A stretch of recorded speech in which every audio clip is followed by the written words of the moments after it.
Today on PTL, we're going to break down the semi-final matchups, take a look back at the quarterfinal studs and duds, and listen to the pros in Mic Check. Welcome to Brussels. Primetime League starts right now. He gets some damage on his stake, he gets a quadra kill, and it's gonna be all five! Soaz gets a pentakill after Baron! There it is, Coup Tigers go to the semifinals! Fnatic will advance to the semi-finals, the only team to do that 3 times! Hey, what's up everybody? Welcome to Brussels. I'm Trevor Quickshot Henry, joined here by North America's David Freak Turley and LPL caster Julian Pastry Time Carr. Dude, it's not quite Southern Hemisphere temperatures up here for the World Championship. No, very chilly here in Brussels, but certainly a lot of good games to look forward to. Oh, I cannot wait. Now, before we get ahead to the semi-finals, let's take a quick look back at the bracket and how we've ended up here with only 4 teams remaining. Origin, SKT, Fnatic, and the Coup Tigers. They will be doing battle this weekend, and we will be breaking down the semi-finals a little later. But Freak, we've seen 72 champions this World Championship already. Quick update, Gragas, Lux, and Ziggs have been disabled ahead of the semi-finals and for the remainder of the World Championships due to the bug found by Gragas. How do you think this is going to impact the teams, knowing that Gragas was quite a contested pick? And what else are we going to see? It will make a bit of a change. Honestly, I think we'll end up seeing that sort of next tier of champions. Like, really, the jungle pool was always Elise, and then you'd see Rek'Sai and or Gragas, and then there was like a big pool underneath that. So you've got things like the Lee Sin that we're seeing actually less of than we expected, things like Olaf that you might see Reyna pull out, things like this. So we'll see teams dip down a little bit farther, and it does change pick and ban dynamics a little bit here, because now you've actually got a reason to pinch junglers. There's only 2 sort of S-tier junglers now. So, you know, you had like the Mordekaiser and GP bans that some teams would trade, some teams would ban exclusively on red side. Now you've got another sort of pinch with Elise versus Rek'Sai. And then, you know, there was a discovered one with like Tom Kench being a big one as well. So there's this, you know, sort of cascading tier list that kind of keeps changing throughout the tournament. Tom Kench jungle, are you a believer, Pastry? I mean, Tom Kench has been very popular. Tom Kench is probably going to be banned most of the time, so I don't really expect it to get through. But, I mean, they could play it as a flex. I think if a team can do it, why wouldn't you do it? Because you have another option now on your roster when it comes to picks and bans. So put you on the spot just a little bit. What champion would you predict to see if you were going to predict one? Oh, Lord and Master Freak. Oh, new champion played. I'm gonna stick to my guns and say Corki again. At some point it'll be true. Probably not. Actually, I should say Singe, because also, like, you know, there hasn't yet been a. Well, we say that Corki still hasn't showed up, right? So or Jack. So I feel like this is the worlds that breaks all worlds, and all the you know, trends go away. So I don't know. How about Galio? YOLO. YOLO Galio. All right, Pastry, you got to give me a prediction before we head on and start talking about some of our studs. Have we seen Ezreal being played yet? I actually expected quite a lot of Ezreal from some of the Chinese AD players. We haven't seen any of it yet. And also, because they all lost. Unfortunately, we didn't see a whole lot from the Chinese teams, I'm afraid. It's not a lot of losses, a lot of deaths. That's true. So let's get ourselves set up and start talking about some of the studs and duds from the quarterfinals.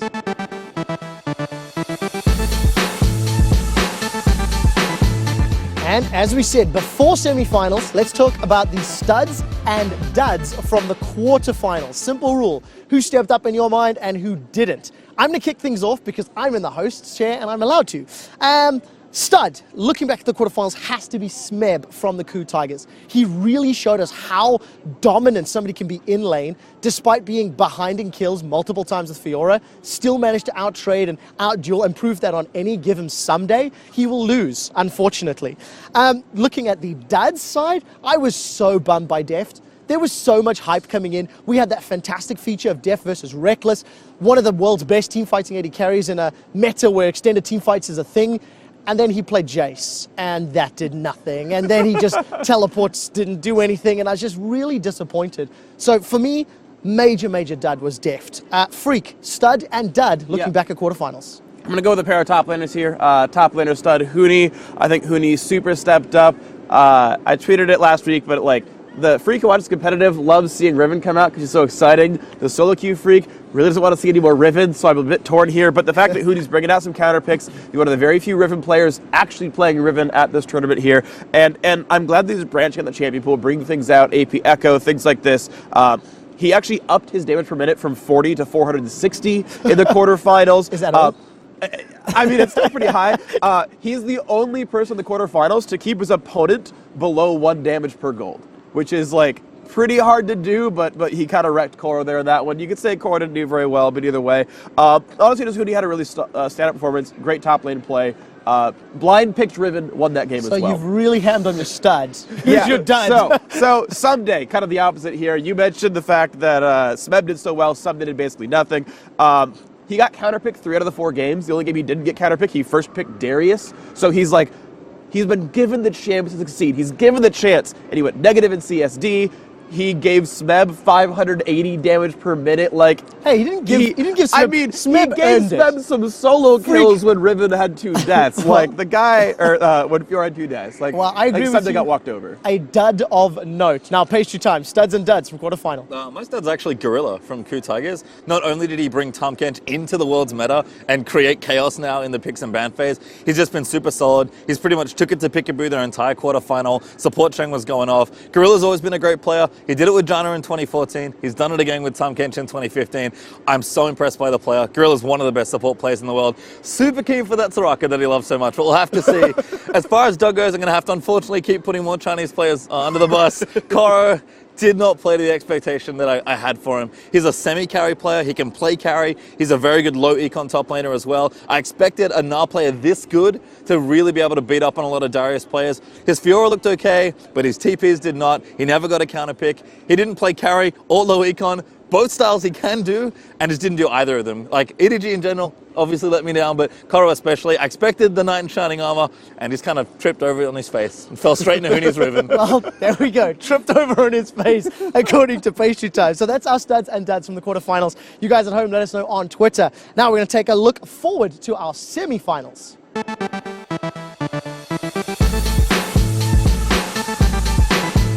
And it's time to break down our first semi-final matchup between Origin and SK Telecom. We're going to start this off by looking at 5 key topics that I want you guys to chime in on. First of all, player talent, then picks and bans, then I want to look at the laning phase and early game, their vision control, and finally, their team decision making, which can include team fighting and strategies and rotations. Don't worry, I know it's tough, Pastry Time, I'll guide you through it. Let's start with team talent. And which team do you think has got the deeper roster, Freak? I think this was pretty obvious. It's sort of 2 mid laners that are both among the 5 best in the world. SK Telecom T1 are obviously incredible. Easyhoon's starting. I think that's fine. He's a great player in his own right. Marin is probably the best top laner in the world when you roll in his entire package. The fact that he's a great shot caller as well, plays so many different styles. He's actually been great, especially when you compare him to Soaz, who's actually been underperforming. I had a wishy-washy idea of him, and then the first week was pretty good from Soaz, and it's been all kind of downhill from there. He's been kind of bottom of the barrel stats-wise for most top laners for most of this tournament, especially for someone in top 4, so that's really big mismatch. I mean, just down the line, you've got such amazing players. Pastry, a bit of a monologue here from Freak. Is there anything that Origin can do to balance this talent? Maybe Niels in the AD carry role? Yeah, absolutely. Bottom lane for Origin is actually very impressive to me. Niels has been a standout player all tournament long, and obviously a very strong showing from the rookie this year. In general, people have picked on the SK Telecom bottom lane. That's how EDG managed to actually knock them over for the most part at MSI. So I think there is options. Soaz and Peke are good players, don't get me wrong, but they're just inconsistent. Peke's been quite consistent, surprisingly, this Worlds, and Soaz has been very inconsistent, so... Well, let's talk picks and bans then. Inconsistency, yeah. I think Peke, his champion pool's one of the more difficult things, Pastry Time. It's just so small. Picks and bans, you would hope and think Origin have amazing options because they've got so many flexible players. And then Peke only plays 2 champions. It's Orianna or Nivea. And it's well, I guess I know what they're doing now because they can no longer use these flex picks with their strong players like Soaz and even Niels and Mithy with a bit of flexibility in the bottom lane because it's just Peke's always doing the same thing. And we know Easyhoon's starting for SKT on Saturday. He's played 2 games in the group stage already. How does this affect their picks and bans and then maybe transition into the early laning phase, Freak? I think it's pretty hard for the picks and bans to be easy for these guys because we haven't really seen Easyhoon play a whole lot of games. He got 2 group stage games, that was it, and otherwise he's kind of a mystery. Mid lane pool hasn't changed that much in the last couple of months, so you can still look at his old LCK games and get a decent idea of it. But in general, actually, there is one thing I do like, though, for Origin's pick and ban. Obviously, SKT are very consistent, but Origin will pull out random stuff. The top lane Vladimir against KT is what I'm going to point out, where out of nowhere, Malphite top comes up from Someday, and he's like, you know what? Top Vladimir, what'd it do? Here's a hardcore counter pick. And that was actually a very good game from Soaz. So these really out of the ordinary, haven't seen it in 6 months champions will be there occasionally, and maybe Origin gets a game or two off that. We'll have to see. Something else that can play into their favor, the Western lane swap has sort of become somewhat of the de facto. Do you think that's a fair statement to make, considering Origin comes from a region where lane swapping against Fnatic and the likes of H2K has been so much the norm? If this was day one of the tournament, I'd say sure, it's an advantage for Origin, but at this point of the game, we've seen all the teams adapt very well. We've actually seen a couple of new tweaks of it come out as well. We've seen people come into the duo lane really, really early on and actually balance all the waves. So I think SKT, I would be very surprised to see them get behind in the first 5 minutes in a lane swap game. Pastry time, what's your opinion on these two teams' vision control across the map? Origin's vision control has been interesting throughout the That's a word. That's a word. They like to get very aggressive with their movement. They set up for things well. They play around their teleports very well as well. But like most supports, Mithy does like to face check, brushes every now and then and get himself killed. So does Wolf, to be fair, but he's done it a little less this tournament than maybe the middle of this year. In general, though, they set up so well for objectives, SKT especially. And it does make Kalista then a little bit more important with the tendencies he supports, the fact that so many of them are so good at denying vision and whatnot. Being able to yank your support back out and getting Kalista, I think is a big deal. It really is, and it's something that Niels has fallen back into time and time again, and I'm really interested to see how much of a threat SKT place on Niels' Kalista. Now, the last topic that I do want to talk about before I make you guys predict is these teams' decision making. Now, this can come from the rotations. Pastry, you've talked about setting up for objectives, but what about contrasting mid to late game strategy, map play, team fighting? Do you see any chances here in terms of Origin maybe towards SKT? I actually think this is where the teams get very different. They're both strong team fighters. SKT are probably quite a bit better. But SK Telecom have sort of made their way this tournament by punishing people so hard in the early to mid game, because as soon as you make a mistake, they know exactly what to do to punish it. Conversely, Origin have won games by doing random stuff in the late game with their double teleports. And that's actually a decent way to beat SK Telecom. It's probably not going to work 3 out of 5 games, but it might work 1 or 2. So if they can get a solid game plan for maybe the other game, they might stretch it all the way over, because they do weird stuff with double TP, and SKT might not be prepared for that. Absolutely agree. I think SKT, like, when they're behind or equal, they play very slow, very risk-averse, very much around their wards. They'll burn flashes if there's a chance someone gets caught out. Like, they're very, very safe. Once they're ahead, it's ridiculous. They are so, like, they smell blood in the water, and it's a school of piranhas there from SKT. And Origin loves to overextend for farm. The number of times we're going to see Soaz or Peke or someone push too far up, get killed, and then the map gets broken open. Probably 2 of the 3 wins come from that. But as Pastry said, there's some really good clutch shot calling from Origin. Random scenarios can play to their favor, so if the map does get broken up without them getting punished, Origin have a lot of familiarity in this case. So let's find out whether or not Origin can actually take a game off of SKT. I want to put you guys on the spot and put your predictions down. Origin or SK Telecom, which team will advance to the finals, and which player will have a shot at the 2nd World Championship title? Faker and Bengi or Peke? One way or the other, one of these guys has a chance. Freak, you're first.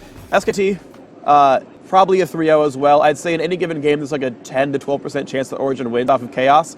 But if you do the math there, an 88% chance 3 times is still more than half. Like, it's still actually more likely than not they go 3-0 anyway. I'm not planning to do the math. I'll take your word for it. Pastry. I think Origin might actually take a game, but I think SKT 3-1, if not 3-0. I think Faker's going to have a very good shot with Bengi at another World Championship title. Well, there you have it. SKT from PTL. You've heard what we've had to say about the semi-finals. It's about time we listen in to what the pros had to say last week from the quarterfinals in this week's edition of Mic Check. Why don't we sit here and chill, dude? Why don't we just sit here and chill? Yeah. The Season 5 World Championship of League of Legends. And chill. Victor no flash. Victor no flash. Good. Victor no flash. No gauge. Casa. Baron. 应该没事。 He's fine though. Okay. Good job. No. It's fine. I hit. I have black shield. They're fighting bottom. Tipping. We're about to trash. They TP really far from us. Rek'Sai. They TP really far from us. This guy, Peke. Yeah. Aurelia's both far. Ulti. Boom. He's low. Okay, Nice. really This good. guy. Okay. Back out maybe. Rek'Sai. Careful, LeBlanc combo. Take care now. Just back up where we can maybe. Back. Back. Kite back. Just kite. I'm around. Good. Yes. Panta kill. Nice.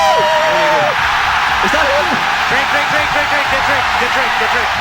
这个心情放轻松下去打嘛，然后把你们自己该有的东西打出来，不用想那么多。 렉사이보다 빨리 와. 훨씬 빨라.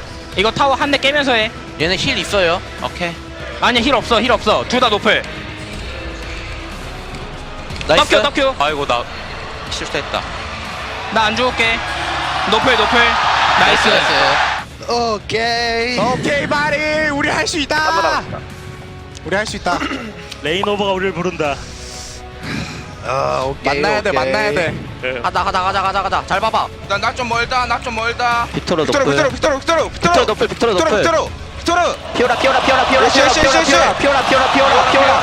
피오라. 이거 노플이야. 바로 나이스.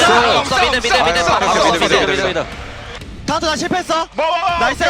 건다. 천천히. 뒤에 나 일단 뺄게. 나 일단 뺄게. 천천히. 궁. 딜하고 죽어. 딜 당하고 죽었어. 천천히 해봐. 룰루 잡아. 말파 보고 있다 우리. 천천히. 잡아. 말파 나왔어. 이쪽 봐줘. 꼬치 맞춰놨다. 이게 내 최선이야. 나이스.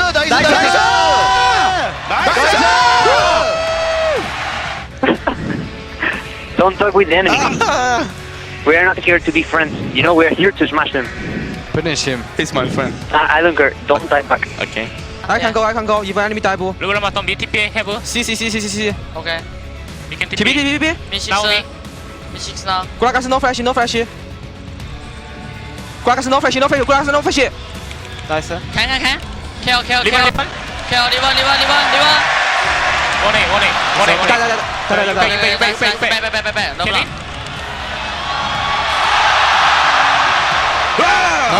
Nice. Back. 오케이, IV. C. 베베 캔케야? He no flash. Can 리본. He no flash. 우타. We can't see 백. now. 미다. 레벤다. 백.你先走。We can cross. Nice. This. This maybe that. No. Two is okay. Two is okay. Two die, 2 kill is okay. You have all? No, I got him down. Go top. Push top. Finish top. Nice, guys. Okay, this is custom. Okay, he can actually kill you guys all. Okay. No, we got it. Nice, guys. Woo! Reserve. Nice. Good job. Nice.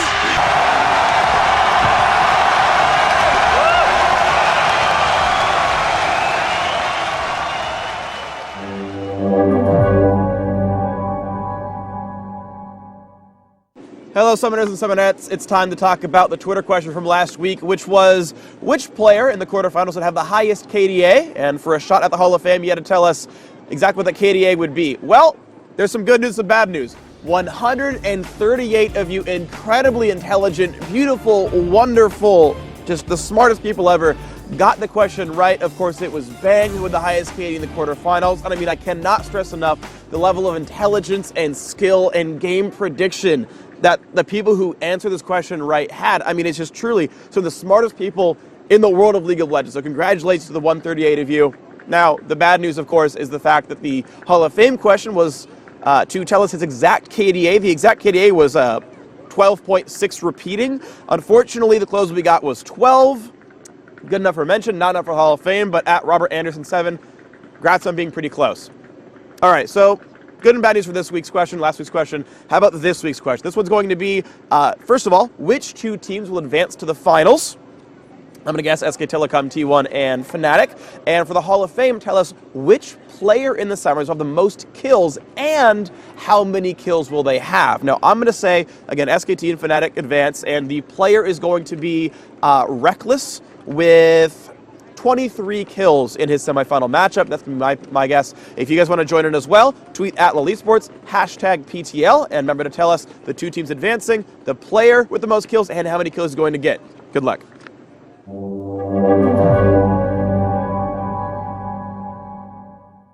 Wow, real easy. Teams, player, KD. You don't make it simple, do you? What a chance of getting it right. Wow. Let's talk about something that I can actually talk about, and it's going to be the next semi-final, Fnatic versus the Coup Tigers. We're going to break down the 5 categories that we did for the first semi-final, and Pastry, I'm going to start with you. Let's look at the two teams and their talent. who do you think has got the deeper roster when it comes to player skill?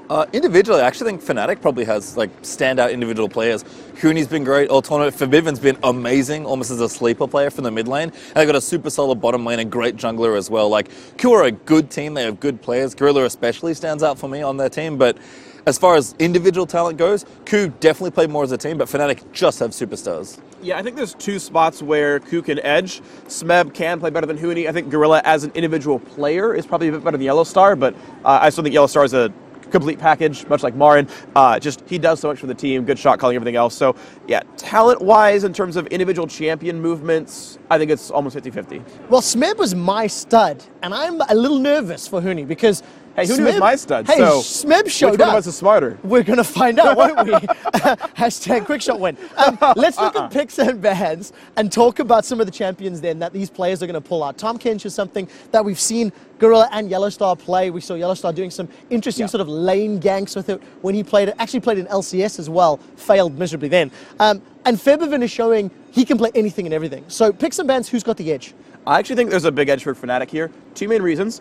So number one, they have a counter pick for, actually multiple main reasons. Number one, they have a counter pick for Fiora ready. So if the Fiora comes out, the Riven comes out, which means you have that little pick and ban dance up there. Number two, Fnatic are willing to play with Mordekaiser and Gangplank in the game. In every single one of the quarterfinal matchups, they were willing to let it all the way go down to the last ban. Then we saw EDG ban like the Mord, so then the GP ban came out. But Fnatic are willing to play with both. So their red side bans are unlocked. That's a big deal. Meanwhile, Q Tigers are not willing. When they played against KT, they banned both on their red side games, so already bans freed up because Fnatic are willing to play with them. The other big one is the champion pool for Reignover is quite deep in the jungle. I think he's happy and willing to play much more than just the Elise and the Rek'Sai, so the Gragas disable helps him as well. Pastry, has Freak missed anything here, or do you share the sentiment? Fairly comprehensive. I think so as well. It's just the way Q play. They play very much as a team. They almost always pick an overarching strategy, especially from somewhere like the bottom lane with Ashe for Prey. And I think just in general, Fnatic have shown a lot of flexibility already with their solo laners, and that's going to continue here. Q, they'll have stuff prepared. Q always bring out something special. They did it in the quarterfinal, but I think generally right now, from what we've seen already from the teams, Fnatic just seem a little bit more flexible. Now, in terms of flexibility, if some of these curveballs get thrown during picks and bans, who's it going to hurt more during the laning phase? Fnatic have shown they can do, anything really, but Ku were mostly looking for those head-to-head lanes during the quarterfinal. Pastry, what's your take on both of these teams early? I think laning-wise, Fnatic actually also stand up here very well. Again, it goes back to their strong solo laners. Forbiven and Huni have had great tournaments, and I think no matter the matchup, they'll always get themselves into a good spot, and they'll be able to play well, especially in the early laning phase, and navigate a tough matchup. It might be Reignover actually that suffers here for Fnatic, because if the jungle pool is not as much to his liking with Gragas sort of out of the pool now, he might not be able to be as effective because so much of Forbiven and Huni's success has come from Reignover's early pressure. Bottom lane's probably going to be fine. Ku might be able to find an edge there as well, though. Freak, I can see a little bit of disbelief there. I've been thinking about it, right? Like, so mid lane I think is totally easy for Fnatic here. Kuro, I don't think is going to flex on Febiven at all, and Febiven's a big carry. I think a lot of it comes down to Huni and Smeb here, because these are teams that are fairly evenly matched in overall sort of gameplay sense. And so when teams are kind of at a standstill strategically, the big deal is who can break open the split push. And that just to me is so incredibly important that like it comes down to that individual skill matchup, which is very, very close. And talking about breaking that open vision on those side lanes to either enable the split push or disable it, which team's going to have the better vision? You've already touched on Prey's Ashe, and Hawkshot is something we're trying to talk a little bit more about on air because it's such a difficult thing to quantify. If Prey gets Ashe, or if their warding's good, who's going to have the better vision? I mean, Gorilla's already a fantastic support. He was my start already for the quarterfinal. Ku's vision is miles ahead of Fnatic's. Not that Fnatic's is super bad, but again, European teams, they have this tendency to face check where they shouldn't maybe be with champions like Tom Kench, like the Braum, and they can get themselves caught in silly positions. So Ku, a very macro, high-level team. They like to move strategically around the map, and it's because they have strong vision and good sense of where the game's going. Yep, absolutely agree. Warding's very, very good for these guys. Historically, Ku's been a team that's played from behind. It's something that you see in the LCK, it happened again in quarterfinals. So with decision-making and strategy, this is something Ku maybe has in their favor a little bit because Fnatic rarely plays from behind. It's not something they have the most experience with. It's funny because it's sort of like the Origin SKT thing where like Fnatic are very good with their crazy shot calls. Like Yellowstar's good at this. Yellowstar's really good at making the right choices. There was the 22-minute ace they had against EDG in game 1 where they made the right call to go for the 4v2 at Baron, and then Yellowstar sacrificed himself to buy enough time for the Baron to go down. Like, these really smart calls come out of Fnatic. But yes, as you mentioned, KU are so good at playing from behind that an early game lead is not enough to secure Fnatic the win, and KU are very good shot callers. Will they be able to play from behind when Fnatic gets a 24-minute Baron? I mean, there are few teams that take as many early Barons as Fnatic. I mean, honestly, Fnatic are a very aggressive team, and I think that's a big benefit against KU. Like, late game, they've shown they can make the right decisions. Closing the game out is a big deal. Yes, and they have shown that even when behind, the HQ game certainly comes to mind, they can make the big plays and play late game as well. But KU have shown a lot of resilience in the mid game, so if they don't get hammered by Fnatic, it should look good. But Fnatic can just come out swinging with the LeBlanc, with the Riven, and just go crazy. So, gentlemen, we've had a pretty serious discussion here, which is somewhat unexpected considering the tone of PTL today.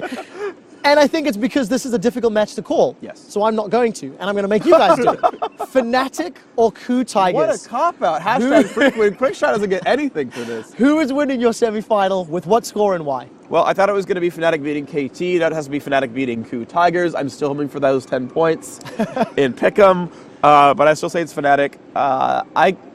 I do and don't want it to go to 5 games. 5 games are exciting, but at the same time, I just want, like, the fate that Fnatic are really good, so, you know. It would be a European team in the final. In some number of games. Pastry, who's your winner and Well, I already ruined my pick'ems. Thanks for reminding me, Freak. Yeah, EDG did not make it through that quarterfinal, but I did predict the What, winner. were they winning Worlds for you or something as well? Maybe. But I did predict the Missing winner of that 35 points now? quarterfinal to go to the final. So I Okay. think it is going to be Fnatic as well. And it's just, again, this run is so hard up this side of the bracket to presumably play SKT.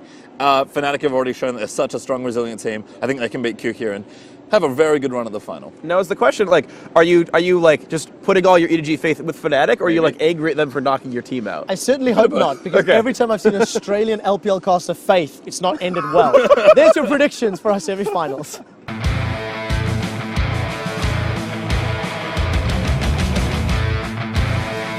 All right, it's about time we start our segment of Death Timers, where I'm happy to announce that last week's winner was Monte Cristo, but we've had to kill him. And that's why he's not here. So, I'm joined by the North American LCS and LPL casters whose region's death timers are currently 3 months. We're not going to wait that We're not going to wait that long. Hashtag frequent. We're going to give you guys 45 seconds to answer the following question. Yeah. Why will the team you did not pick to win the semi-final have a chance to win their semi-final? Let's talk about the underdog story. Now, I know that Pastry Time, you picked SKT to beat Origin. So you have 45 seconds starting. You get thrown under the bus. 3, 2, 1. Why did Origin win? Look, I mean, if they're starting easy, Hoon, maybe they play him every game and then we somehow win. I don't know. Like, good start. It's going to be craziness, right? Like, it has to be them, I don't know, someone missing a ban and so is getting Gangplank, or Peke pulling out a 3rd champion, which would be crazy because he only plays 2. Like, I don't know. Origin have a chance. Niels could go nuts. You don't even believe Could your play own Kog'Maw. argument. No, don't. Trust me, they got this. Origin, it's so much disbelief built in that's where the belief comes from. They're going full North America on the attempt of beating SKT. I'll do your work for you. Just have Spawn predict SKT wins. That's true. That's actually my full plan. Just make sure Spawn predicts that they win. Seriously, though, I think Solus is going to go off. They're going to mess up, give them Mordekaiser Gangplank, Lulu, and we're going to have an Origin win. Yeah, oh, yeah. Just let it go. They'll just miss all the bans. Well, that's time. That's time. Not the most convincing of arguments. I'm not going to lie here, Pastry. Let's move on to the next semi-final. It's Fnatic versus KU. Now, Freak, you predicted Fnatic to win this one. So you have 45 seconds to tell me why KU will, starting in 3, 2, 1, go. Point number 1, it's actually believable that KU might win this match. So already there's like 70% more chance that I win in this one. Honestly, there's a lot of high-skill players here. Smeb went off last quarterfinal against Someday, who's an incredibly good player. So Smeb could do the same against Huni. We know Fnatic are a bit inconsistent. They were way too cocky in week 1, though it probably won't happen here. There's always a chance Fnatic makes those big flubs. They can be over-aggressive. In fact, Fnatic were the worst quarterfinal team in accruing farm between 15 and 30 minutes in. And if the game slows down a little bit, KU's going to start ballooning up in gold. KU are great at playing from behind, so there's a lot of like late game shot calling potential here from the KU Tigers. Gorilla can continue to bring out something new. KU are known to bring out new stuff when it comes down to the edge of the bracket. So, hashtag frequent. Well, that's time. You can't say hashtag. That's my line. You guys at home, decide I did whose Twitter like 5 minutes ago. whose argument was better. Hit us up by tweeting #Pastrywin if you think his pitiful argument will prove Origin can overcome SKT, or #FreakWin if you think Freak is predicted correctly and can help the coup beat Fnatic. I guess it'll be a coup. Heyo.